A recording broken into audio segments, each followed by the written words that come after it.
বলছেন ৩৫ আসনের জন্যই তারা লড়বেন।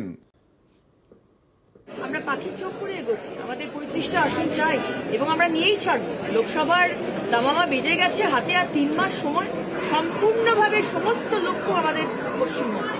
আর এই যখন বৈঠক করছেন, এই যখন ইলেকশন ম্যানেজমেন্ট টিম তৈরি করছেন, তার আগে গুরুদুয়ারায় গেলেন, গুরুদুয়ারায় গিয়ে প্রার্থনা করলেন।